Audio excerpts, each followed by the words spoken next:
سيدنا محمد كما صليت على إبراهيم وعلى آل إبراهيم في العالمين إنك حميد مجيد. أعوذ بالله من الشيطان الرجيم. بسم الله الرحمن الرحيم. ولا نكلف نفسا إلا وسعها ولدينا كتاب ينطق بالحق وهم لا يظلمون. بل قلوبهم في غمرة من هذا ولهم أعمال من دون ذلك هم لها عاملون. حتى إذا أخذنا مترفيهم بالعذاب إذا هم يجأرون. لا تجأروا اليوم إنكم منا لا تنصرون. قد كانت آياتي تتلى عليكم فكنتم على أعقابكم تنكصون مستكبرين به سامرا تهجرون.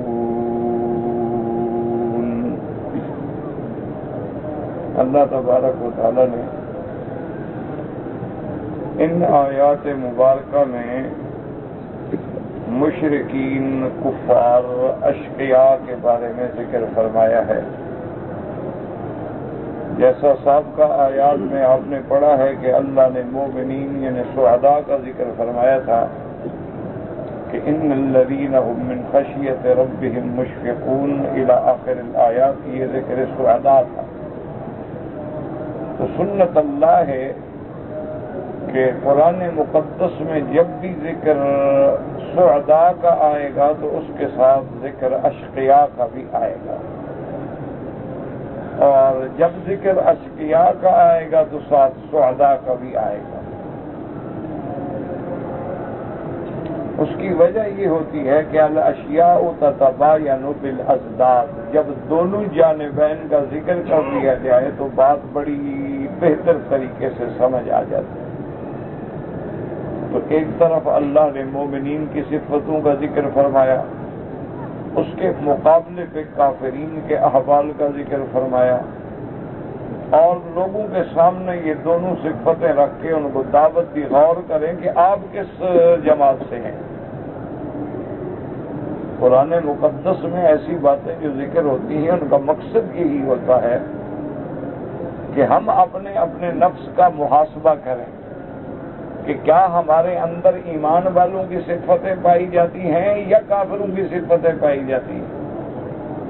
صرف زبانی کلامی کہہ دینے سے تو آدمی مسلمان نہیں ہو جاتا.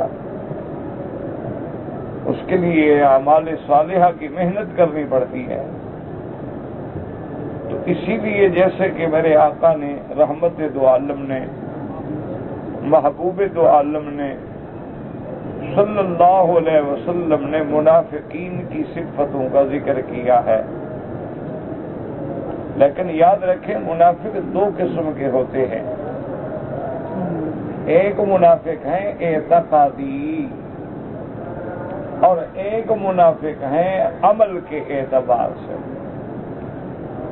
اعتقاد کے منافق جو ہیں جیسے میرے محبوب کے زمانے میں تھے کہ ظاہراً کلمہ بھی پڑھتے تھے، نمازیں بھی پڑھتے تھے، حضور صلی اللہ علیہ وسلم پہ بڑے صدقے قربان بھی ہوتے تھے، لیکن اندر سے کافر تھے. اسی لیے اللہ نے سورۃ المنافقون نازل فرمائی اور اس میں اپنے پاک پیغمبر کو خبردار فرمایا کہ اذا جاءک المنافقون قالوا نشهد انک لرسول اللہ واللہ یعلم انک لرسولہ واللہ یشہد ان المنافقین لکاذبون.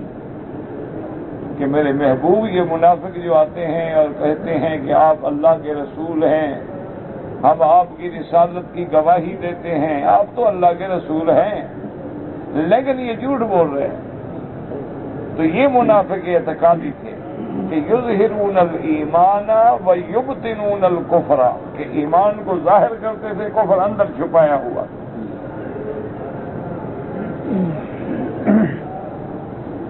اسی لیے قرآن پاک نے دوسری جگہ بھی ان کا ذکر فرمایا ہے کہ اذا لقوا الذین آمنوا قالوا آمنا، کہ جب مومنوں کو ملتے ہیں، مسلمانوں کو ملتے ہیں، کہتے ہیں بھائی ہم مسلمان ہیں، ہم مومن ہیں، ہم تمہارے بھائی ہیں. وَإِذَا خَلَوْا إِلَىٰ شَيَاطِينِهِمْ قَالُوا إِنَّا مَعَكُمْ إِنَّمَا نَحْنُ مُسْتَهْزِئُونَ. اور جب اپنی جماعت کافروں میں آتے ہیں تو کہتے ہیں بابا ہم تمہارے ساتھ ہیں، مسلمانوں سے تو ہم ٹھٹا مخول کر رہے ہیں، دھوکہ دے رہے ہیں، اور پھر تمہارے بھلے کے لیے ہم ملے ہوئے ہیں کہ ان کی خبریں تم کو پہنچا دیتے ہیں، اور اگر خدا رحمت کرے وہ کبھی کامیاب ہو گئے تو ہم تمہارے بھائی ادھر ہوں گے تو تمہارا بھلا کر لیں گے، ورنہ تو ہم تمہارے ساتھ ہیں، ان کو تو ہم دھوکہ دے رہے ہیں. تو یہ منافق تھے اعتقادی، جن کے بارے میں اللہ نے اپنے پیارے حبیب کو مطلع بھی فرما دیا تھا کہ یہ منافق ہے، یہ منافق ہے، یہ منافق ہے، یہ منافق ہے. لیکن میرے محبوب کے بعد تو وحی کا سلسلہ ختم ہو گیا. اب ہمیں کیا پتا کسی کے دل میں کیا ہے؟ دل کا بھید تو اللہ جانتا ہے نا، بندہ تو نہیں جانتا. تو اس لیے اب منافق عمل کے تو ہیں، لیکن اگر کوئی اعتقاد کا بھی ہو تو ہم فیصلہ نہیں کر سکتے. ہم ظاہر کو دیکھیں گے، باطن کا معاملہ اللہ پہ چھوڑیں گے. ایک آدمی کلمہ پڑھتا ہے، مسجد میں آتا ہے، ہم کہیں گے مومن ہے، ایمان والا ہے. اب اگر اس کے اندر کوئی اور چیز چھپی ہوئی ہے تو اللہ جانے. اب دیکھیں نا کتنے قادیانی ہیں جو پاسپورٹوں میں اپنے آپ کو مسلمان لکھوا کے اور اسلام کا دعویٰ کر کے آتے ہیں، حج بھی کرتے ہیں، مکہ مدینہ بھی آتے ہیں، لیکن ہمیں کیا پتا ہے؟ ظاہراً ان سے پوچھو تو کہتے ہیں بھائی عجیب بات ہے، ہم نماز پڑھ رہے ہیں، کعبہ شریف میں کھڑے ہیں، لبیک پڑھ رہے ہیں، ہم مسلمان ہیں، کلمہ پڑھتے ہیں، لا الہ الا اللہ محمد رسول اللہ. تو اب باطن کا علم تو پھر اللہ کو ہوتا ہے. کتنے لوگ ہیں جو مشرک ہیں، غیر اللہ کی ندا کرتے ہیں، قبروں پہ سجدہ کرتے ہیں، وہ بھی آ جاتے ہیں. کیونکہ باطن کا علم تو اللہ کو ہے نا، ظاہر کا فیصلہ ہوتا ہے. البتہ ہاں نفاق کی کچھ علامتیں ہیں، کچھ نشانیاں ہیں. تو حضور نے کیوں بتلائی ہیں کہ ہر بندہ غور کرے کہ میرے اندر یہ کوئی ہے تو نہیں ہے بیماری. فرمایا آیت المنافق ثلاث، حضور نے فرمایا منافق کی نشانیاں 3 چیزیں ہیں. اب ہر بندہ ذرا غور کرے کہ حضور پاک نے جو نشانی منافقوں کی بتائی ہے کیا ہمارے اندر یہ ہیں تو نہیں. پہلی نشانی کیا ہے؟ اذا حدث کذب، جب بات کرے تو جھوٹی کرے. کیا خیال ہے آج کل مسلمان جھوٹ تو نہیں بولتے؟ دیکھ لیں، سوچ لیں. تو حضور نے فرمایا کہ جھوٹی بات کرنا جو ہے یہ منافق کی علامت ہے. مومن تو جھوٹ بول ہی نہیں سکتا، مسلمان تو کبھی جھوٹ نہیں بول سکتا. جھوٹ بولنا جو ہے علامت نفاق ہے. فرمایا اذا حدث کذب واذا وعد اخلف. اور دوسری نشانی یہ ہے کہ جب وعدہ کرے تو پورا نہ کرے. اور تیسری نشانی یہ ہے کہ اذا اؤتمن خان، کہ جب اس کے پاس کوئی امانت رکھی جائے تو خیانت کرتا ہے. اب امانت ضروری نہیں ہوتا کہ مال کی امانت ہو. المجالس بالامانات، کہ ایک مجلس میں آپ بیٹھے ہیں، باتیں سن رہے ہیں، یہ بھی امانت ہے. یہ نہیں کہ پھر لوگوں کو کہتے رہیں کہ آج یہ کہہ رہا تھا، وہ یہ کہہ رہا تھا، وہ یہ کہہ رہا تھا، یہ بھی خیانت. تو اگر فرمایا کہ یہ بھی منافق کی علامت ہے کہ جب امانت رکھی جائے تو اس میں خیانت کرے. اور ایک حدیث مبارک میں میرے محبوب نے ایک چوتھی علامت بھی فرمائی کہ اذا خاصم فجر، کہ منافق کی علامت یہ ہے کہ جھگڑا کرے تو گالیاں دے، بکواس کرے. اب غور کریں کہ یہ چاروں نشانیاں ہیں تو نہیں ہم میں؟ بکواس کرنا، جھوٹی بات کرنا، وعدہ خلافی کرنا، امانت میں خیانت کرنا، اور اگر ہیں تو پھر سوچ لو کہ حضور کی زبان سے منافق ہے۔ لاکھ ہم اپنے آپ کو مسلمان کہتے رہے، اور آج کتنے افسوس کی بات ہے اور دکھ کی بات ہے کہ کافروں سے اگر بزنس کریں، کاروبار کریں، تجارت کریں، وہ تجارت میں کبھی جھوٹ نہیں بولتے۔ اسی لیے حضرت بخاری رحمت اللہ علیہ فرماتے تھے کہ تجارت میں اور اقتصادی معاملات میں تو کافر جو ہے بدبختی یہ مومن کا بھی باپ ہے، لیکن سیاسیات میں یہ ابلیس کا باپ ہے کہ کاروبار میں کبھی دوسری بات ہی نہیں کرے گا۔ آپ کو لکھے گا اس میں مٹی ہے تو مٹی، آپ کو لکھے گا کہ اس میں ہم نے اتنی چینی ملائی ہے تو چینی ہے، لکھے گا کہ بھائی یہ ڈائٹ ہے، اس میں کوئی میٹھا نہیں ہے، یہ شوگر والے کو نقصان نہیں پہنچائے گا تو نہیں پہنچائے گا، لکھے گا بھی ایک تھان کپڑے کا ہے، اس میں 30 یارڈ 30 گز ہے، وہ 30 ہی ہوگا، 30.25 ہوگا، 29.5 نہیں ہو سکتا۔ اگر وہ لکھے گا کہ اس میں 100% کا کاٹن ہے تو 100% کاٹن ہوگی، لکھے گا 80% ہے تو 80% ہوگی۔ سونے کا بات ہے، صاف لکھے گا بھی 14 کیرٹ ہے، 18 کیرٹ ہے، یہ 20 کیرٹ ہے، یہ 22 کیرٹ ہے، یہ 24 کیرٹ ہے، وہی ہوگا۔ لیکن ایک ماشاءاللہ ہم مسلمان ہیں، ہم سے کوئی کپاس خریدے تو ہم کپاس کی گٹھوں میں اینٹیں بند کر دیتے ہیں۔ ہم اگر اپنی فیکٹریوں میں دوائیں بنائیں تو ماشاءاللہ دوائی کے بجائے چنے کا آٹا کیپسولوں میں بھر دیتے ہیں، اور ہم اگر کسی چیز پہ لکھیں کہ کاٹن ہے تو انشاءاللہ وہ 100 پولیسٹر ہوگا۔ ہم حرم کے باہر کھڑے ہو کے گھڑی بیچیں گے، کہیں گے حاجی صاحب یہ بالکل 100% سوئٹزرلینڈ کی ہے، وہ چائنا کی ہوگی۔ تو یہ ہمارا حال ہے۔ اب دیکھ لیں کہ کیا منافقوں کی علامات تو ہم میں نہیں آ گئی۔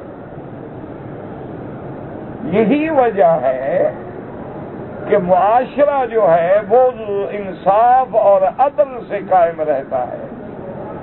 جب ظلم آ جائے تو پھر معاشرے مٹ جاتے ہیں، ان کے نام و نشان بھی مٹ جاتے ہیں۔ پہلی قوموں پہ عذاب کیوں آئے کہ تول میں کھوٹ کرتے تھے، اور آج ماشاءاللہ جناب اگر آپ کی شوگر مل پہ بنی ہوئی ہے تو آپ کا 100 من کا گنا 125 من لکھا جائے گا، اور اگر آپ کی بنی ہوئی نہیں ہے انشاءاللہ تو 100 کا 70 من نکلے گا، اور اگر زیادہ ناراضگی ہے تو 4 دن آپ کی ٹرالی لائن میں لگی رہے گی جب تک گنا سوکھ جائے گا، اور آپ سے بات ان کی بنی ہوئی ہے تو ابھی ٹرالی باہر کھڑی ہے، وزن بھی ہو گیا، پرچی بھی کٹ گئی، پیسے بھی مل گیا۔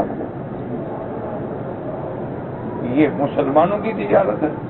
انا للہ و انا الیہ راجعون، اس کے علاوہ بندہ کیا کہہ سکتا؟ تو اس لیے اللہ نے قرآن میں مومنوں کی صفتیں بھی بیان کی ہیں اور کافروں کی صفتیں بھی بیان کی ہیں، تو ہم حساب کریں، محاسبہ کریں، غور کریں کہ ہمارے اندر ایمان کی کتنی صفتیں پائی جاتی ہیں اور کافروں والی کتنی صفتیں پائی جاتی ہیں۔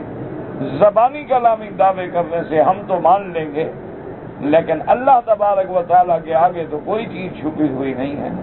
ہم لاکھ کہتے رہیں کہ ہم مسلمان ہیں، ہم لاکھ دعویٰ کرتے رہیں کہ ہم بڑے ایمان والے ہیں، لیکن ہمارے باطن کا حال جو ہے وہ اللہ جانتے ہیں، علیم بذات الصدور ہیں۔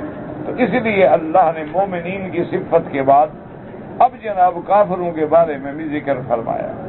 فرماتے ہیں وَلَا نُكَلِّفُ نَفْسًا إِلَّا وُسْعَهَا، اللہ پاک نے فرمایا کہ ہم نے آج تک یعنی کسی بندے کو کسی ایسا حکم میں مبتلا نہیں کیا جو اس کی طاقت سے زیادہ ہو۔ یہ اللہ کی رحمت ہے۔ اللہ نے فرمایا کوئی کہے کہ یار معاملہ بڑا سخت ہے، ادا نہیں ہو سکتا، تو جھوٹ بولتا ہے، ہم نے اس کی طاقت سے زیادہ حکم ہی نہیں دیا ہے۔ اب دیکھیں نا جی 24 گھنٹے ہیں آپ کے پاس، 5 نمازوں کا اگر آپ سارا وقت بھی ملا لیں تو 1 گھنٹہ بھی نہیں بنے گا. تو اگر 24 گھنٹے میں 1 گھنٹہ اللہ کی عبادت کے لیے دیا جائے تو یہ کون سا مشقت والا کام ہے؟ 11 مہینے تو آپ ماشاءاللہ کھائیں لیکن 1 مہینہ روزہ رکھیں اور وہ بھی دن میں، رات کو تو ماشاءاللہ دن کے بدلے بھی لے لیتے ہیں. ہمارے ہاں جو روزہ ہے نا جی ماشاءاللہ اللہ کی ایسی مہربانی ہے کہ مہینے کے روزہ رکھنے کے بعد وزن بڑھ جاتا ہے، کم نہیں ہوتا. وجہ کیا ہے کہ اگر دن کو نہیں کھایا ہے تو شام کو تو 6 کلو کھجور کھا گیا ہے اور وہ بھی مفت کی. تو اس لیے جناب وزن تو پھر بڑھے گا ہی بڑھے گا نا. تو اللہ نے کوئی بات ہماری طاقت سے زیادہ نہیں رکھی. اب اسی طرح دیکھیں کہ اللہ نے حج فرض کیا ہے تو ہر کلمے پڑھنے والے پہ فرض نہیں کیا، صرف ان لوگوں پہ فرض کیا ہے جو صاحب استطاعت ہیں، ان کے پاس مال ہے، دولت ہے، آنے جانے کی ٹکٹ ہے، خرچہ ہے، بیوی بچوں کا خرچہ ہے اور عزت کے ساتھ آ کے جا سکتے ہیں. تو ایک زندگی میں صرف 1 دفعہ فرض ہے. اسی طرح اللہ نے زکوٰۃ رکھی ہے تو یہ نہیں فرمایا ہے کہ 50% ادا کرو، ورنہ ہمارے ہاں تو آپ دیکھتے ہیں نا جی کہ ایک افسر بھی رشوت لے تو کہتا بھی آپ کو 10 لاکھ کا فائدہ ہو رہا ہے، 5 مجھے دے دو، 5 تم بچا لو. لیکن اللہ نے کتنی اپنے بندوں پہ رعایت رکھی ہے کہ 1 سال کے بعد زکوٰۃ دینی ہے اور دینی کتنی ہے 2.5%، وہ بھی 2.5%. اچھا زکوٰۃ بھی کتنے میں دیں گے؟ جو گھر کا خرچہ، بیوی کا خرچہ، بچوں کا خرچہ، علاج، معالجہ، گاڑی، پیٹرول، ہر چیز خرچہ نکال کے جو خالص ہمارے پاس نفع بچے، تمام اخراجات کے بعد جو خالص منافع ہے اس میں سونا ہے، چاندی ہے، چیزیں ہیں، سامان ہے، سب کی قیمت لگا کے 2.5%. اچھا بھی ہمارے لیے گھر رہنے کا ہے، فرمایا کوئی زکوٰۃ نہیں. ہم نے پلاٹ خریدا ہے، گھر بنا کے رہیں گے، کوئی زکوٰۃ نہیں. ہم نے جناب اپنی ذات کی ہم نے بہت بڑی فیکٹری لگائی ہے، مشینری لگائی ہے، وہ 50 لاکھ کی ہے، اس پہ کوئی زکوٰۃ نہیں. اس کی جو پروڈکشن ہوگی، جو اس سے چیز بنے گی، بننے کے بعد بکے گی اور جو نفع ہوگا اس پہ زکوٰۃ ہے. یہ نہیں ہے کہ ہم فیکٹری پر زکوٰۃ دیں، مشینوں پہ زکوٰۃ دیں. فرمایا کہ نہیں، یہ تو میرے بندے کی مشینری ہے، کام کرے گا، پیسہ آئے گا تو زکوٰۃ دے گا. ہم نے ٹریکٹر خریدا ہے 4 لاکھ کا، اس پہ زکوٰۃ نہیں، لیکن اس سے ہل چلا کے جو زراعت کریں گے اس کے بعد جو پیدا ہوگا اس کا عشر دیں گے. اچھا فصل ڈوب گیا، فصل پیدا نہیں ہوا، فلڈ آ گیا، کوئی بات نہیں، جب ہمارے پاس آیا ہی کچھ نہیں تو ہم دیں گے کیا؟ تو اللہ تبارک و تعالیٰ نے ہر چیز میں انسان کے لیے کوئی ایسا حکم نہیں دیا ہے جو قابل برداشت نہ ہو، اس کی طاقت سے زیادہ ہو. حتیٰ کہ اب اگر دیکھیں مثال کے طور پہ آدمی پر بیوی کا خرچہ لازم ہے، لیکن فرمایا خرچہ کتنا ہے جو تیری حیثیت. اب یہ تھوڑا ہے کہ بیوی کہے کہ نہیں جناب مجھے تو اس بلڈنگ میں رہنا ہے جس کا فلیٹ کا قیمت جو ہے 30,000 ریال سال ہو، تو میری تنخواہ 30,000 نہیں بنتی تو میں کہاں سے فلیٹ دوں گا؟ تو حکم ہے میں اپنی طاقت کے مطابق جگہ دوں گا، اپنی طاقت کے مطابق لباس دوں گا، اپنی طاقت کے مطابق خرچہ دوں گا. اچھا اب اللہ نے 4 بیویوں کی تو اجازت دے دی، لیکن ساتھ یہ بھی فرما دیا بابا عدل نہ کر سکو، خرچہ نہ کر سکو، پھر ایک پہ گزارا کرو. اللہ نے کوئی ایسا حکم نہیں دیا بندوں کو جو ان کی طاقت سے زیادہ ہے.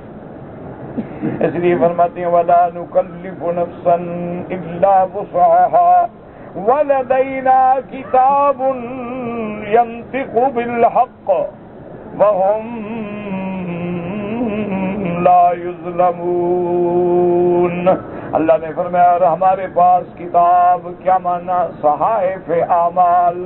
اس کتاب سے مراد یہ ہے کہ وہ ہمارے جو نامہ اعمال ہیں جو اللہ نے فرشتوں کی ڈیوٹی لگا دی ہے، کراما کاتبین یعلمون ما تفعلون، کہ کرامن کاتبین بیٹھے ہیں، جانتے ہیں جو ہم کرتے ہیں وہ لکھ لیتے ہیں. اللہ نے فرمایا وہ ایسی سچی کتاب ہے جو سچ لکھتی ہے، سچ بولتی ہے. اور اس کے بعد کتاب، یاد رکھو کتابیں تو نہیں بولا کرتی، لیکن جو کتاب میں لکھا ہوا سامنے آ جائے تو گویا کتاب بول رہی ہے. اس لیے فرمایا وَلَدَيْنَا کتاب، وَلَدَيْنَا كِتَابٌ يَنطِقُ بِالْحَقِّ وَهُمْ لَا يُظْلَمُونَ۔ اللہ نے فرمایا اور بندوں پہ ہرگز ظلم نہیں کیا جائے گا۔ کیا مانا؟ اس نے طواف 4 کیے ہوں ہم 3 لکھ دیں، ایسا نہیں ہوگا۔ اس نے اللہ کے رستے میں 1 ریال خیرات کی ہے، کوئی 1 پیسہ کم لکھ دے، ایسا نہیں ہوگا۔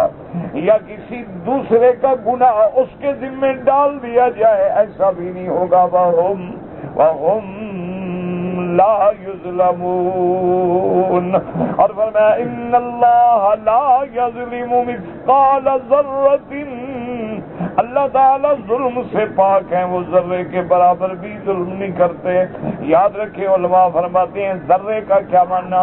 بعض علماء فرماتے ہیں ذرہ وہ چیز ہے جس کا وزن کوئی نہ ہو، یعنی بالکل اللہ ظلم نہیں فرماتے ہیں۔ اور بعض علماء نے فرمایا ذرہ اس کو کہتی ہے کہ آدمی مٹی پہ ہاتھ رکھے، ہاتھ رکھنے کے بعد جب جھاڑے جو کوئی چیز ذرا سی لگ جائے تو وہ ذرہ ہے، یعنی اللہ اتنا بھی بالکل اللہ ظلم سے پاک ہے۔ اس لیے فرماتے ہیں میرے بندے میں نے اپنے اوپر بھی ظلم کو حرام کیا ہے اور تمہارے درمیان میں بھی ظلم کو حرام کیا ہے، کسی پہ ظلم نہ کیا کرو۔ اس لیے فرماتی ہیں کہ بالکل نام عمل بولے گا، سچ بولے گا اور کوئی ظلم نہیں ہوگا۔ بل قلوبهم فی غمرۃ من ھذا وَلَهُمْ أَعْمَالٌ مِّن دُونِ ذَلِكَ هُمْ لَهَا عَامِلُونَ۔ اللہ نے فرمایا لیکن یہ کافر جو ہیں بل قلوبهم، ان کے دل جو ہے فی غمرۃ، غمرۃ مانا گمراہی میں، غفلت میں ڈوبے ہوئے ہیں۔ وَلَهُمْ أَعْمَالٌ مِّن دُونِ ذَلِكَ، اب شرک کے علاوہ بھی ان کے بڑے بڑے بھڑے عمل ہیں، شرک کے برائے بھی ان کے عمل ہیں جو یہ کر رہے ہیں۔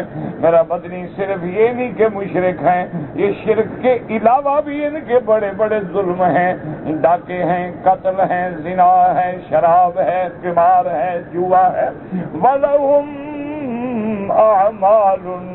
أَعْمَالٌ مِّن دُونِ ذَلِكَ هُمْ لَهَا عَامِلُونَ۔ اس کے بعد فرماتے ہیں حَتَّى إِذَا أَخَذْنَا مُتْرَفِيهِمْ بِالْعَذَابِ إِذَا هُمْ يَجْأَرُونَ۔ اللہ فرماتے ہیں پھر جب ہم نے پکڑا ان کے بڑے لوگوں کو، مترفی کہتے ہیں وہ لوگ جن کے پاس دولت ہے، دنیا ہے، پیسہ ہے، وہ اس لیے کہ اس کو مترفین وہ لوگ ہوتے ہیں جو اصحاب دولت ہیں، اصحاب دنیا ہیں۔ فرماتے ہیں کہ جب ہم نے ان کے بڑوں کو پکڑا، کیا مان، جب بڑوں کو پکڑ لیا تو چھوٹوں کی کیا حیثیت؟ مانت یہ ہے کہ اللہ عذاب میں سب کو پکڑیں گے، لیکن بڑوں کا ذکر کیا کہ بڑوں کے پکڑنے کا ذرا لوگوں کو خیال ہوتا ہے یہ بڑا آدمی ہے، طاقت والا، دولت والا، اس کو کون پکڑے گا؟ اس لیے اللہ نے فرمایا کہ پہلے ہم بڑوں کا ذکر کر دیتے ہیں کہ جب ہم نے ان کے بڑوں کو پکڑا، حتی اذا اخذنا مترفیہم بالعذاب اذا هم یجأرون، اور جب ہم نے پکڑا ان کے بڑوں کو عذاب میں تو اب یہ چیختے ہیں۔ یجأرون مانا یصرخون، یجأرون مانا یصیحون، چیختے ہیں ہائے مر گئے، ہائے مٹ گئے، اب چیخ رہے ہیں، اب چیخنے کا کیا فائدہ ہوگا؟ حضرت ابن عباس رضی اللہ تعالیٰ عنہ اس آیت مبارک میں فرماتے ہیں حتی اذا اخذنا مترفیہم بالعذاب اذا هم یجأرون۔ وہ فرماتے ہیں یعنی یوم بدر، کہ بدر والے دن اللہ نے ان کے بڑے بڑے سرداروں کو عذاب میں پکڑ لیا، کہ بڑے بڑے سردار جو تھے مارے گئے، گرفتار ہو گئے، ذلیل ہو گئے، مٹ گئے، اب چیخ رہے ہیں۔ حضرت ابن عباس فرماتے ہیں اس سے مراد یوم بدر ہے، اور بعض صحابہ فرماتے ہیں کہ نہیں، یوم بدر تو نہیں ہے، بلکہ ایک دفعہ میرے محبوب نے بڑے جلال میں آ کے دعا کر دی تھی جب مکے والوں نے حضور کو ستایا۔ حالانکہ حضور کبھی بد دعا نہیں فرماتے تھے، لیکن اتنا ظالموں نے تنگ کر دیا کہ میرے مدنی کی زبان جان پہ بھی بد دعا آ گئی. آپ نے فرمایا اللہم علیہم سنین کسنی یوسف. اللہ نے فرمایا حضور نے دعا کی میرا اللہ ان ظالموں نے مجھے ستایا ہے, ان پہ بھی قحط مسلط کر دے جیسے زمانہ یوسف میں قحط آئی تھی. آپ نے بد دعا کر دی. نتیجہ یہ نکلا کہ اللہ نے قحط مسلط کر دی. اب مکے والوں کا حشر یہ تھا کہ کھانے کو کچھ نہیں ملتا تھا, تو یہ مردہ جانوروں کی ہڈیاں لا کے پانی میں ابال کے کھاتے تھے, اور اس کے بعد جوتوں کے چمڑے جو تھے ان کو پانی میں ڈال کے ابال کے پیتے تھے.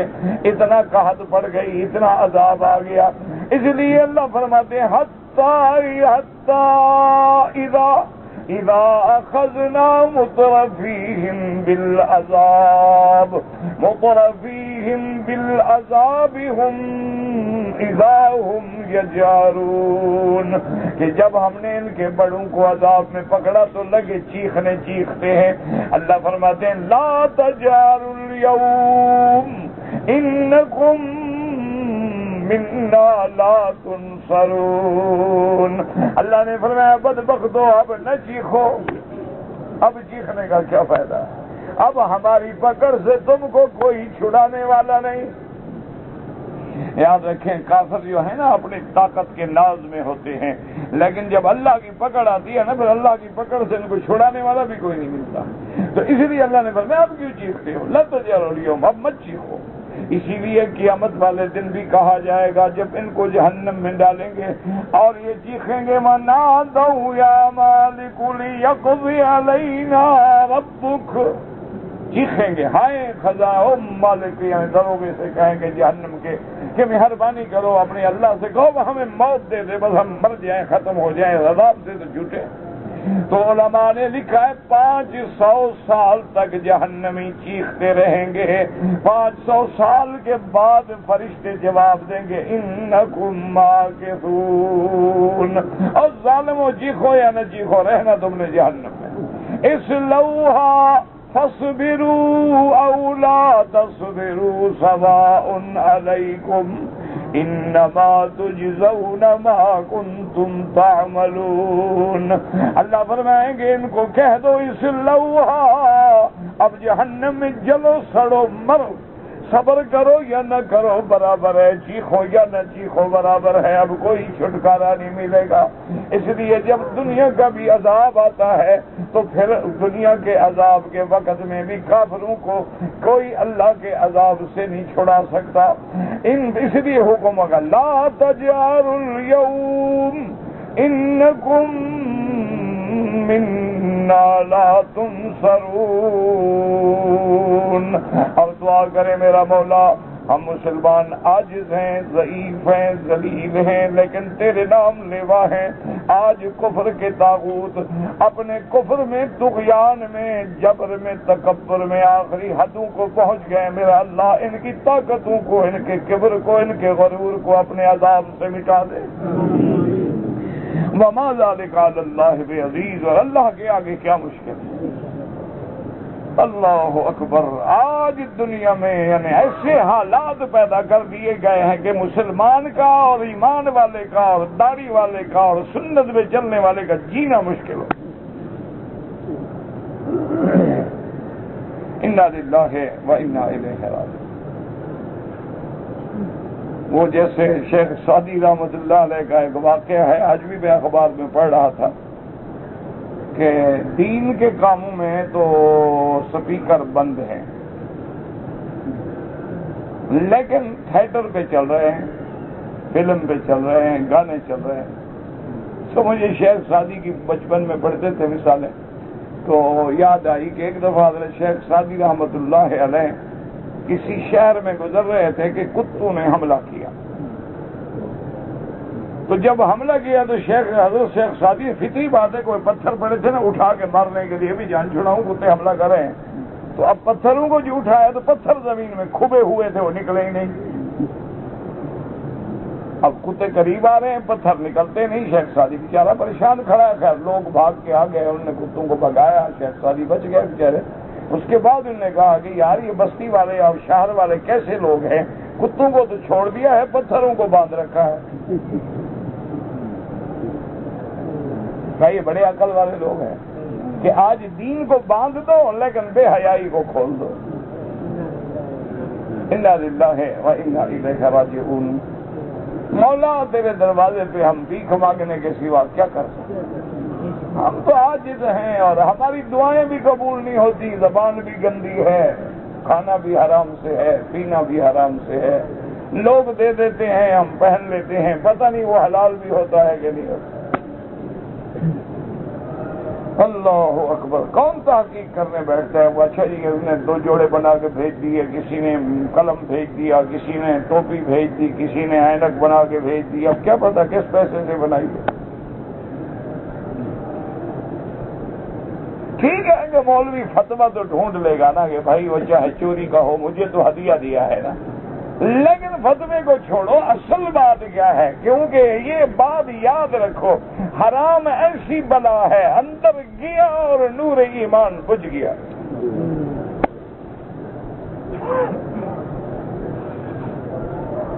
آپ نے ولی بننا ہے نا تو کوئی بڑی بات نہیں ہوتی، صرف حلال کھانا شروع کر دو، حرام سے بچ جاؤ، 1 مہینے کے بعد دیکھو ولایت ہی ولایت ہے، رحمت ہی رحمت ہے، نور ہی نور۔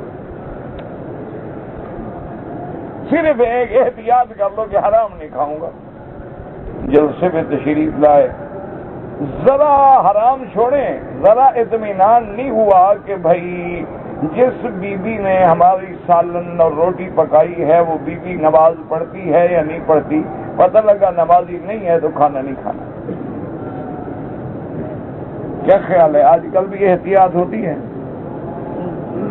اللہ کے کعبے میں بیٹھے ہیں، یہ چھوڑو بھی، وہاں بھی ہیں، فلان ہیں، گلابی ہیں، وہاں بھی ہیں، شتابی ہیں، شہابی ہیں، ان باتوں کو چھوڑو، اللہ نے عقل تو دیا ہے نا۔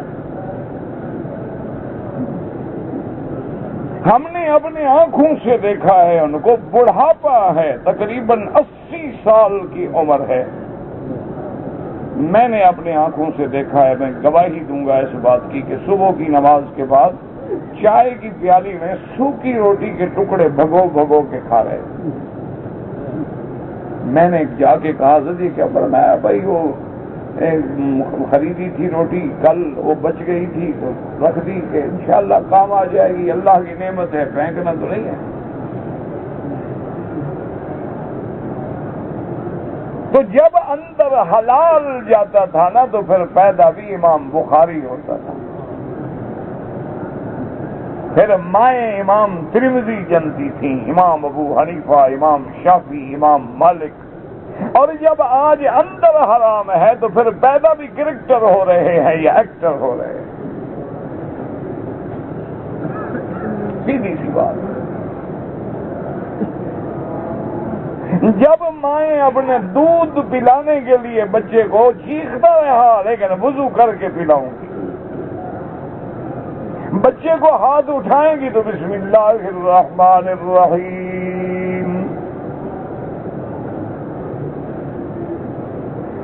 اور کوشش کرتی تھی کہ میرے بچے کے منہ کے اندر حرام کی کوئی قطرہ نہ جائے۔ پھر بچے عالم ہوتے تھے، ولی بنتے تھے، پھر معین الدین نجمیری بنتا تھا، عبد القادر جیلانی بنتا تھا، نظام الدین اولیاء بنتا تھا، اس کے بعد سری سکتی بنتا تھا، حسن بصری بنتا تھا، مالک ابن دینار بنتا تھا، اور آج کا جو عالم ہے وہ بھی آپ دیکھ رہے ہیں کہ ہم مولویوں کے گھر میں بھی اولاد نماز نہیں پڑھتی، مولویوں کی بیٹیاں پردہ نہیں کرتی، ہم مولویوں کی بیٹیاں جو ہیں وہ فیشن میں اتنی آگے بڑھ گئی ہیں کہ مونا لیزا بھی ہو تو شرمندہ ہو جائے۔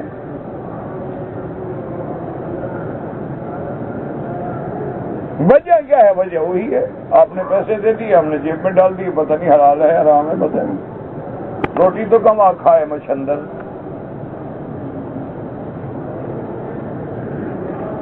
انا للہ و انا الیہ راجعون۔ بس دعا کریں، اور اس کے بعد بھی دعا کے سوا ہمارے پلے میں کیا ہے کہ مولا آج کفر آزاد ہے، مولا آج بے حیائی آزاد ہے، مولا آج فلمیں آزاد ہیں، گانے آزاد ہیں، فحاشی آزاد ہے، عریانی آزاد ہے، تیرے قرآن پہ پابندی ہے۔ تیری شان ہے لیکن ہم امتحان کے قابل نہیں، رحم فرما. بس دعا یہ کرو کہ رحم فرما. ساری کفر کی قوتیں اس وقت جو ہے وہ زور لگا رہی ہیں، کہیں کوئی واقعہ ہوگا بندہ ان کا ہو ہم سے کوئی رشتہ جوڑ دیں گے کہ جی اس کا باپ دادا تو تم سے تھا نا. یہ ایسا نہیں ہے، اس کے پیچھے کفر کی سازشیں ہیں، اس کے پیچھے کفر کی تخطیط ہے. کفر سے برداشت نہیں ہوتا کہ مسلمان کے پاس کوئی طاقت ہو، اور وہ گھیرا تنگ کرتے آ رہے ہیں. بس دعا کریں کہ اللہ مسلمانوں کی حفاظت کرے، عالم اسلام کی حفاظت کرے، اور اللہ اس بلد الامین کو بھی قیامت تک ہر فتنے سے محفوظ رکھے. مسلمانوں جب یہ گھر ہے تو دنیا ہے، کعبہ ہے تو دنیا ہے، کعبہ ہے تو امن ہے، اگر یہ نہیں تو پھر دنیا ختم. اس لیے دعا کیا کریں کہ اللہ حرمین الشریفین بلد الامین کو قیامت تک ہر فتن سے محفوظ رکھے، داخلی فتنوں سے بھی، خارجی فتنوں سے بھی، کفر کی سازشوں سے بھی، اور کفر کے مخططات سے بھی. اللہ قادر ہیں، اور ہمیں مولا تیری رحمتوں پہ یقین ہے، تیری قدرتوں پہ یقین ہے. کن لنا ولا تکن علینا وانصرنا علی من بغى علینا کن بنا رؤوفا رحیما ولا تجعلنا شقیا ولا محروما. اللہ کے آگے بس دعا کیا کرو. مسافر ہو، عمرے پہ آئے ہو، مسافر کی دعا بڑی منظور ہوتی ہے. تم اللہ کے مہمان ہو نا، مہمان کیسا بھی ہو میزبان کو بڑا خیال ہوتا ہے، اور میزبان جب خدا ہو اس لیے اپنے آپ کو گھٹیا نہ سمجھو. اللہ کے دروازے کے مسافر ہو، تم عمرے پہ آئے ہو. دعا المسافر مستجاب عالم اسلام کے لیے، اور جہاں جہاں اقلیت مسلمہ ہے ان کے لیے، مساجد، مدارس، معابد، دین والوں کے لیے. آج جیسے بھی ہیں یہ دین والے، انہی کی وجہ سے یہ دین کی رونق ہے. اگر یہ مٹ گئے تو پھر دین کون لائے گا؟ یونیورسٹیاں لائیں گی، کالج لائیں گے.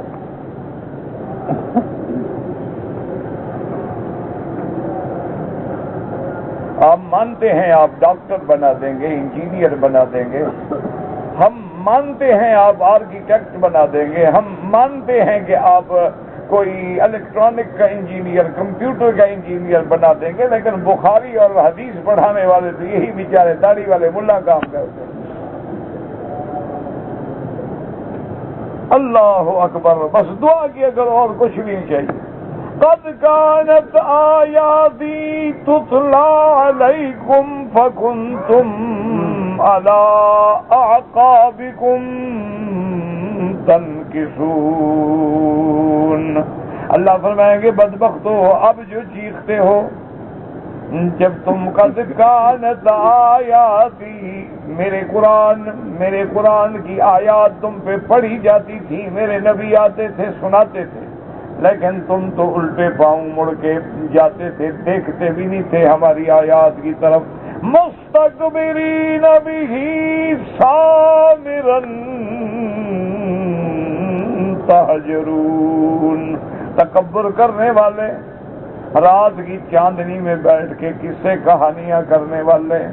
سامر کہتی ہیں رات کو جاگنا اور قصے کہانیاں کرنا. اور تہجرون کا معنی جھوٹی باتیں گھڑنا. کبھی کہتے تھے یہ نبی نہیں شاعر ہے، کبھی کہتے تھے ساحر ہے، کبھی کہتے تھے دیوانہ ہے. ہم نے تو نبی بھیجے، پیغمبر بھیجے، قرآن بھیجا، لیکن تم تو رات کو بیٹھ کے قصے کہانیاں کر کے ان کو جھٹلاتے تھے. تو آج چکھو عذاب، آج پھر کیوں چیختے ہو؟ ہم نے تمہیں ایسے تو عذاب نہیں دیا، ہم نے تو حجت پوری کر دی ہے. قرآن بھی بھیجا، پیغمبر بھی بھیجا، نبی بھی بھیجا، اس نے تمہیں دعوت بھی دی، تمہیں بلایا بھی، لیکن تم نے انکار کیا. صرف انکار نہیں کیا، تم تو میرے نبیوں کو جھوٹا کہتے رہے، جادوگر کہتے رہے. اب کیوں چیختے ہو؟ لا تجعلوا اليوم، آج مت چیخو، تمہیں ہمارے عذاب سے کوئی چھڑانے والا نہیں ہوگا. واللہ اعلم.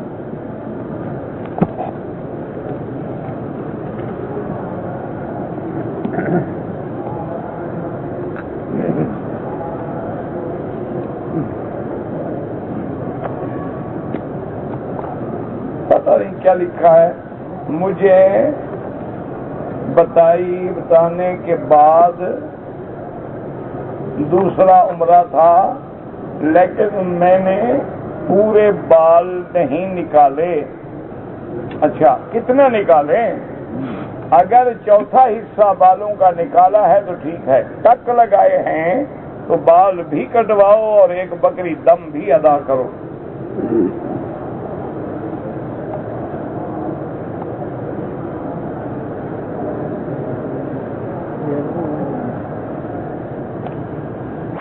حضرت سلیمان، حضرت ادریس اور حضرت یحییٰ، ان تین نبیوں میں سے سب سے پہلے قلم سے کس نے لکھا ہے؟ جواب میں دوں، انعام تم لو۔ کیوں بھائی؟ یہ سوال آتے ہیں نا مسابقے میں انعام لینے کے لیے، پوچھے مولوی بکی صاحب سے، انعام یہ دے گا۔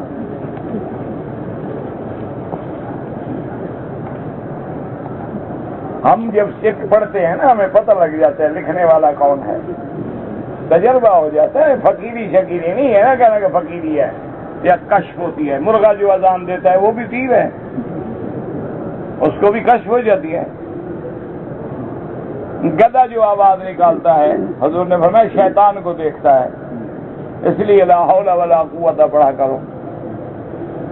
یہ کوئی فقیری شکیری نہیں ہے، بہرحال اندازہ ہے، تجربہ ہے، ایک رات دن جو بھگت رہے ہیں آپ کو الحمدللہ۔ بہرحال حضرت ادریس علیہ السلام نے لکھا ہے، تمہارا کام بنتا ہے تو میرا کیا بگڑتا ہے۔ عمرہ کرنے کے بعد طواف کر لیا، صفا مروہ دوڑ لیا، لیکن بال نہیں کٹوائے عورت نے۔ اب میرا بھائی یہ دیکھو نا، اس عرصے میں کوئی اور غلطی تو نہیں کی، بس بال کٹوا لے جلدی سے۔ اگر اس نے پھر خوشبو لگائی، صابن استعمال کیا یا میاں بیوی لیٹ گیا پھر تو دم ہو جائے گی۔ تو اگر اس نے اور کوئی غلطی نہیں کی، چاہے ایک دن گزر گیا، 2 دن گزر گئے، کیونکہ عورت کا کوئی احرام ہوتا نہیں، وہ جو کپڑے پہنے ہوئے ہیں وہی احرام ہے، تو بال کٹوا لے اور انشاءاللہ کچھ نہیں ہوگا۔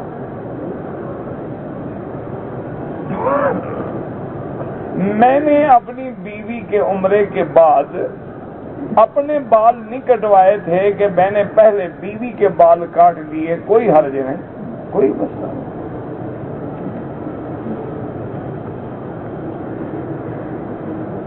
میں نے پاکستان سے آتے ہوئے احرام تو باندھ لیا تھا، لیکن میں نے نیت جو ہے وہ جدے کے قریب کی جب میقات سے ہم گزر گئے تھے۔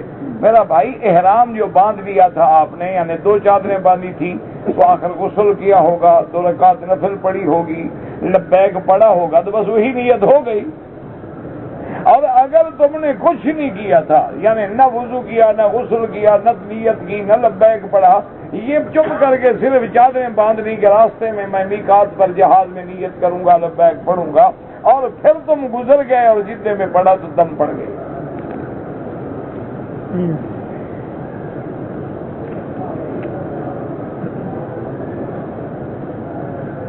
میں نے صفا مروہ کے ساتھ چکر لگانے سے پہلے اپنے بال کٹوا لیے، باقی میں نے 7 چکر بعد میں لگائے، ماشاءاللہ دم پڑ گئی۔ آئندہ غلطی نہیں کرو گے نا، دم اسی لیے اللہ نے رکھی ہے کہ 300 ریال کو جب 16 سے ضرب دو گے نا تو 4800 روپے کا بکری بنے گی۔ مجال ہے تمہیں ساری زندگی یہ مسئلہ بھولے۔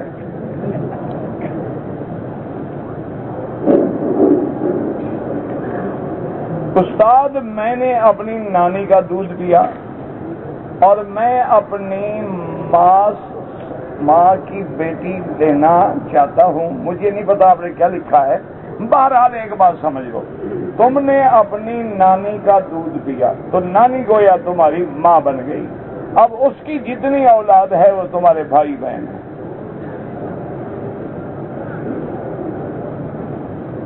کہتے جی کہ ہمارے ملک میں جو نعت خوانی ہوتی ہے، بھئی نعت خوانی منع نہیں ہے، یاد رکھو حضور پاک کی نعت پڑھنا بڑے ثواب کا کام ہے۔ حضرت حسان صحابی ہیں جلیل القدر، حضور کی شان میں نعت حضور کے سامنے کھڑے ہو کے پڑھتے تھے، اور حضور دعا کرتے تھے کہ اللہم ایدہ بروح القدس، کہ اللہ جبریل کے ذریعے اس کے دل میں مضمون ڈال، یہ تیرے نبی کی تعریف کر رہا ہے اور کفر کو جواب دے رہا ہے۔ لیکن ہمارے ہاں جو رواج بن گیا ہے نا کہ بھئی باقاعدہ میوزک کے آلات کے ساتھ یعنی نعت پڑھتے ہیں، یا نعتیں جو ہیں فلمی دھنوں کے طرز پہ پڑھی جاتی ہے، اور نعت خوانی میں زیادہ راگ رنگ کا خیال کیا جاتا ہے کہ اب میں نے کس راگنی میں پڑھنا ہے، یہ مالکوس ہے، یہ فلان ہے، یہ فلان ہے، یہ فلان ہے، تو وہ پڑھنا ناجائز۔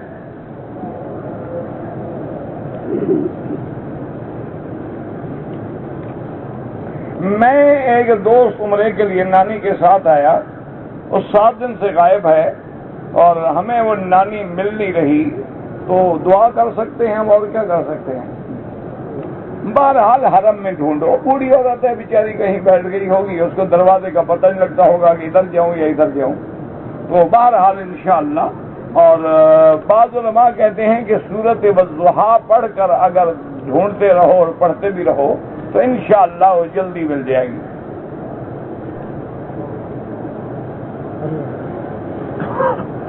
کہتے ہیں جی کہ بعض ملکوں میں دیکھا ہے کہ جب جلسے ہوتے ہیں، جلوس ہوتے ہیں، وہ 2 انگلیاں یہ وکٹری کا نشان بناتے ہیں۔ یہ بھی انگریزوں کی تقلید ہے، اس میں اسلام کا تو کوئی واسطہ نہیں۔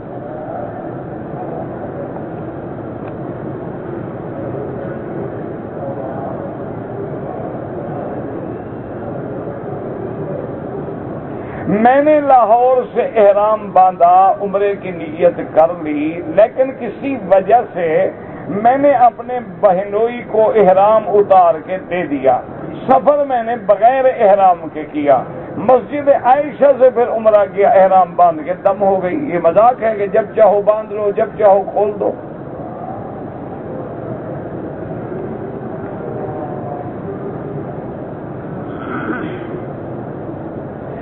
میں اپنے وطن سے روانہ ہوا تو انہوں نے کہا جدہ ایئرپورٹ پر اترنے کے بعد میقات سے پہلے احرام خرید کر کے باندھنا ہے۔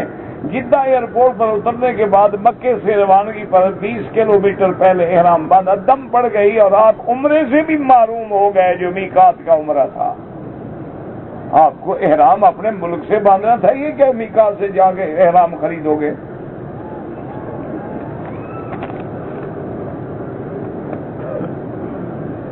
کہتے جی کہ گھر کے اندر اگر پانی پہ دم کر کے سورۃ البقرہ چھڑکی جائے تو جادو کا اثر ختم ہو جاتا ہے؟ ہاں بالکل ہو جاتا ہے، شیاطین جنات سب بھاگ جاتے ہیں۔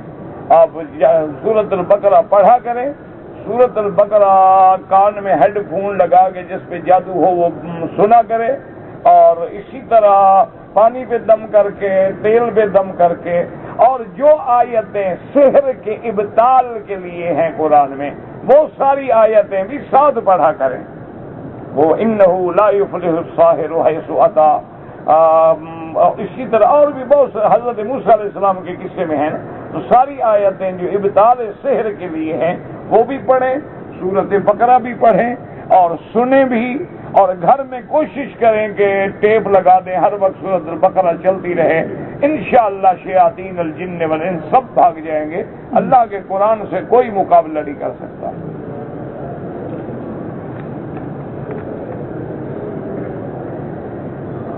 ہم 4 بہن بھائی تھے، 3 بہنیں 1 بھائی، 2 بہنوں کی پہلے وفات ہو گئی، ایک بہن کی شادی ہو گئی، اس کے 3 بچے ہیں، اس کے بعد اس کی بھی وفات ہو گئی، والدہ والد کی بھی وفات ہو گئی۔ بہرحال یہ مسئلہ میراث ہے، آپ اپنے علاقے کے عالم کو تفصیل لکھ کے دیں اور میراث کا مسئلہ معلوم کریں، یہ سننے سے آپ کو سمجھ ہی نہیں آئے گا۔ کہتا جی کہ غیر مسلم بھی رہتے ہوں اور نافرمان مسلمان بھی ہوں تو تبلیغ کس کو کریں؟ پہلے مسلمانوں کو کریں۔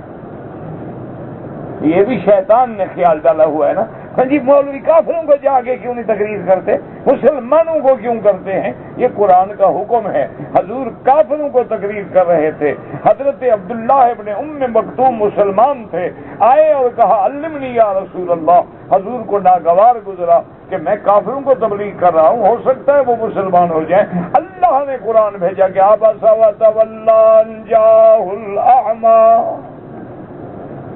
وما يدريك لعله يزكى. میرے مدنی کیوں آپ نبی نہ آیا تو آپ نے تیوری چڑھا لی؟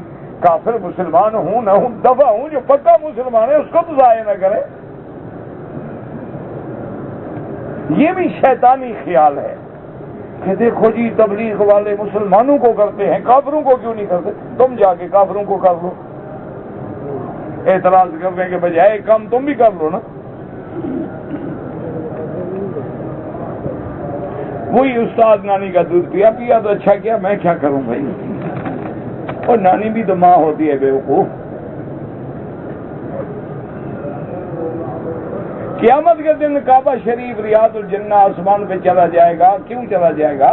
آسمان پہ پہلے کعبہ موجود ہے، بیت المعمور 7ویں آسمان پہ موجود ہے.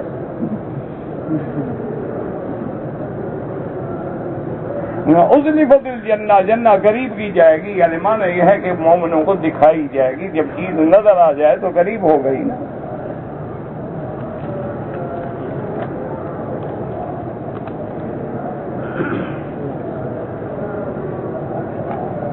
کہتا جی سینڈوچ جو لوگ کھاتے ہیں ہاتھ سے نہیں توڑتے، منہ سے توڑتے ہیں. جو ہاتھ سے توڑے پھر بھی تو منہ میں ڈالے گا نا، کوئی فرق نہیں پڑتا.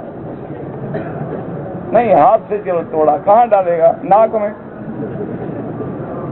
کوئی فرق نہیں پڑتا ہے. ویسے آرام سے بیٹھ کے کھایا کرو. ویسے کافروں نے یہ بھی ہمیں ایک سبق پڑھا دیا ہے نا، ایک ہاتھ میں سینڈوچ ہو، ایک میں کوکا کولا کا گلاس ہو، اور چلتے پھرتے جانوروں کی طرح کھاتے رہو. حالانکہ حکم ہے کہ بیٹھ کے کھاؤ، آرام سے کھاؤ. شریعت کا جو حکم ہے، سنت کا جو حکم ہے وہ یہ ہے. کہتے ہیں جی بڑے بڑے علماء جہاد کا مسئلہ بیان نہیں کرتے، تو آپ کیا کریں نا؟ آپ بھی تو ماشاءاللہ اللہ نے آپ کو ہمیں لکھنے کے لیے توفیق دی ہے، خود بیان کرنے کے لیے نہیں دی. تم ہمت کرو.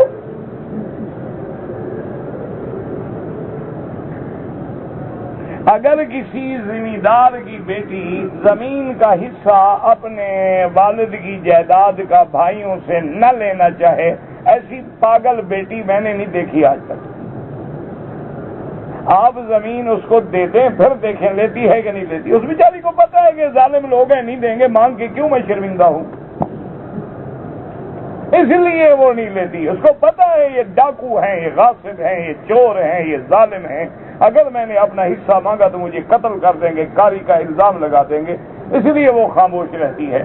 آپ اس کی جائیداد اس کے نام انتقال کر دو، اس کو قبضہ دے دو، دیکھو لیتی ہے کہ نہیں لیتی.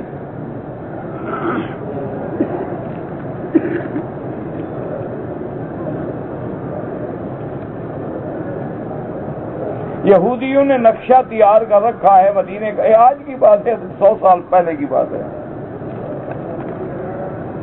اللہ نے بھی سب کے نقشے بنا رکھے ہیں، فکر نہ کرو.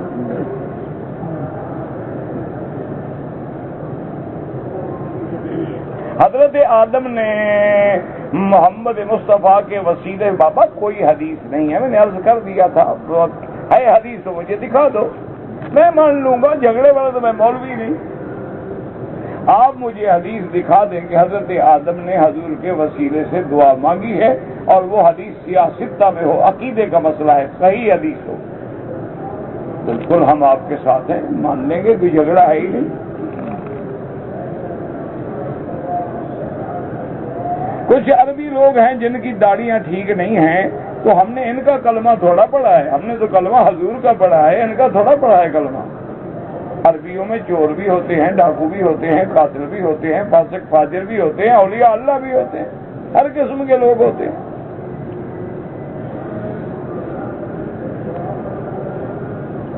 میرا بھائی قید میں ہے، اللہ پاک مشکلیں آسان کرے. بہرحال آیت کریمہ جو ہے نا، لا الہ الا انت سبحانک انی کنت من الظالمین، یہ پڑھو تم بھی، بھائی بھی، خاندان والے بھی. یہ اتنا بڑی عظیم آیت ہے کہ اللہ نے یونس علیہ السلام کو مچھلی کے پیٹ کے قید خانے سے نکال دیا، تو بندوں کے قید خانہ کیا چیز ہے؟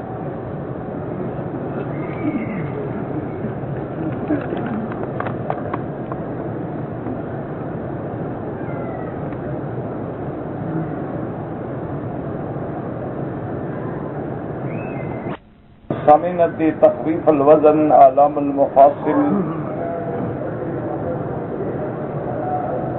اللہ عالم. هل يجوز لبس هذا السوار؟ فهذا السوار اذا كان استعماله للعلاج فلا حرج به ان شاء الله. رکھ لو، میں دیکھوں گا پھر پڑھوں گا تفصیل کیا لکھا ہے. قرآن شریف بغیر وضو کے یاد ہو تو پڑھ سکتے ہیں لیکن ہاتھ نہ لگائیں. قرآن شریف کو چھوئیں نہیں.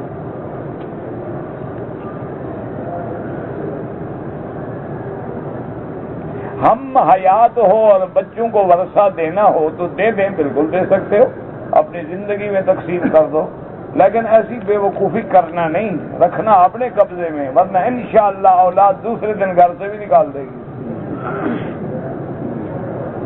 ویسے لکھ کے وصیت نامہ شریعت کے مطابق رکھ کے گواہ بنا کے کسی جگہ لا کر میں محفوظ کر دو کہ میرے مرنے کے بعد شرعاً یہ تقسیم ہوگی، لیکن زندگی میں قبضہ نہ دینا، ورنہ انشاءاللہ اپنی تیاری کر لو گھر سے.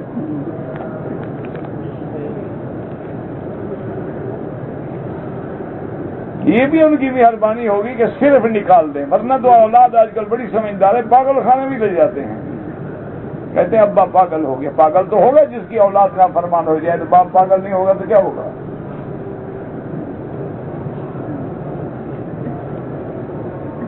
ایک آدمی کا چاچا فوت ہو گیا، چاچی سے نکاح کرنا چاہتا، ٹھیک ہے، وہ عزت گزار کے کر لیں. نماز جنازہ کے بعد دعا مانگنی چاہیے، تو نماز جنازہ میں تم کیا کرتے ہو؟ گالیاں دیتے ہو؟ نہیں، جب نماز جنازہ پڑھتے ہو تو پڑھنے کے دوران کیا کرتے ہو؟ اللہم اغفر لحینا و میتنا. دعا ہے کہ گالیاں ہیں؟ دعا ہے، تو اس دعا پہ اعتبار نہیں تو بعد والی کا کیا اعتبار ہے؟ بعد والی دعائیں بدعت ہیں، پھر قبر پہ کھڑے ہو کے دعا سنت ہے.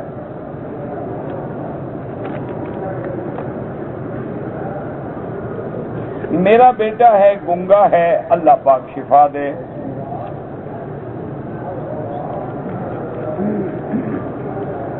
کہتے جی کہ نماز کی حالت میں سلام کا جواب ہاتھ سے دینا چاہیے. یہ پہلی باتیں ہیں، بعد میں حکم سب منسوخ ہو گئے. نماز سکون کا نام ہے، کھانا کھانے والوں پر سلام نہ کریں، لیکن اگر کوئی کرے تو آپ جواب دے سکتے ہیں.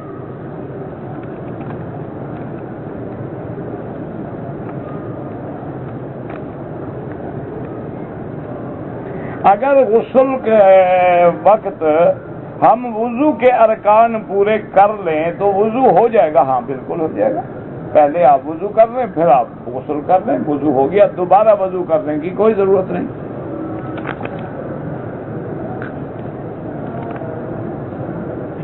سگریٹ پینا حرام ہے، بالکل حرام ہے. مکے میں تو ڈبل حرام ہے.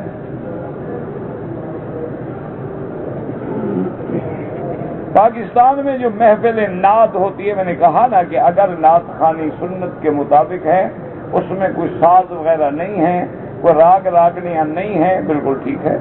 اور نعت میں وہ الفاظ بھی نہ ہوں جو خلاف اسلام ہوں، کیونکہ حضور پاک بیٹھے تھے تو کچھ بچیاں حضور کی شان میں مدح کر رہی تھیں. تو ایک بچی نے کہا کہ وَفِينَا نَبِيٌّ يَعْلَمُ مَا فِي غَدٍ. ہمارے نبی کی تو یہ شان ہے کہ ان کو کل کے حال کا بھی پتہ لگ جاتا ہے. ماں چھوڑ دو اس کو، کل کی حال کا پتہ اللہ کو ہوتا ہے، نبی کو نہیں ہوتا. یہ لفظ نہ کہا کرو. تو بہرحال نعت خوانی جائز ہے، لیکن سنت کے مطابق ہو، ساز نہ ہو، راگ راگنی کا خیال نہ ہو، اور بالکل کریں. نعت خوانی ضرور کریں. حضور کی نعت پڑھنا تو ثواب ہے. کہتے جی کہ اگر حجر اسود کو بوسہ نہ دے سکیں، دور سے اشارہ کریں، ثواب میں کوئی کمی نہیں. کہتے جی کہ لوگ دھکے دیتے ہیں، اللہ ہدایت دے.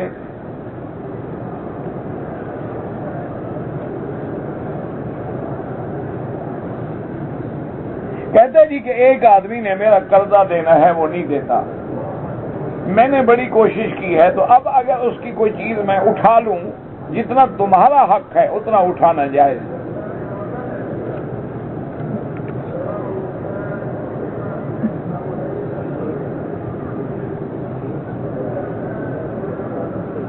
ایک عورت نے مدینے پاک سے احرام باندھا، جب مکے میں پہنچی تو اس کو کچھ خون کی علامت آئی، لیکن اس کی مدت حیض ابھی نہیں آئی تھی، 10 دن ابھی دیر تھی۔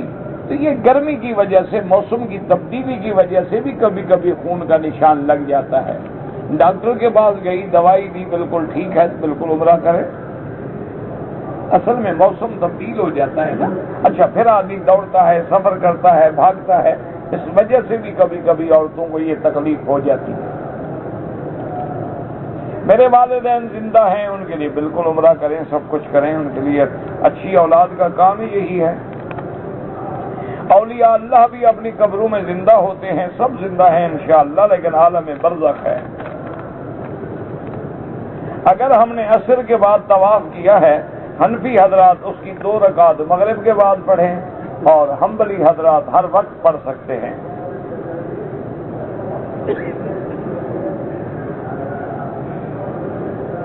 میرے والد نے 10 ذی الحج کو بڑے شیطان کو کنکری مار لی، طواف زیارت کیا، 2 بجے قربانی کی، سر کے بال شام کو 6 بجے کٹوائے، ٹھیک ہے، کوئی ترتیب غلط نہیں ہوئی۔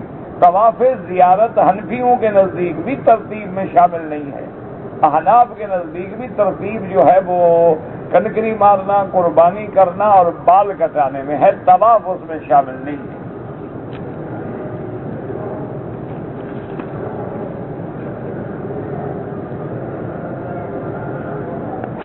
احرام کی حالت میں ہوائی جہاز میں جو انہوں نے ہمیں پرفیوم ٹیشو دیے تھے، اگر کوئی دونوں ہاتھ اس سے صاف کر لے، اگر فوراً دھو ڈالے تو ٹھیک ہے، ورنہ دم پڑ جائے گی کہ دونوں ہاتھوں پہ خوشبو لگا دی۔ خوشبو لگانا منع ہے، چاہے وہ ٹاول میں ہو، چاہے وہ ٹیشو میں ہو، چاہے وہ ویسے ہاتھ میں ہو۔ اگر اس کو خیال آ گیا اور اس نے فوراً جا کے دونوں ہاتھ دھو ڈالے تو پھر اس پہ کوئی جرمانہ نہیں۔ اگر نہیں دھوئے اور خوشبو لگا کے بیٹھے رہے تو پھر اس پر دم پڑ جاتی ہے، اور چونکہ ہاتھ دونوں پہ خوشبو لگ گئی ہے، یعنی عضو کامل پہ خوشبو آ گئی تو دم پڑ گئی۔ اللہم صلی علی سیدنا محمد وعلی آل سیدنا محمد وبارک وسلم، یا حی یا قیوم یا ذا الجلال والاکرام۔ اللہم فرج ہم المحمومین ونفس کرب المکروبین واقض الدین عن المدینین واشفنا واشف مرضانا ومرضى المسلمین۔ یا اللہ بیماروں کو شفا عطا فرما، یا اللہ بیماروں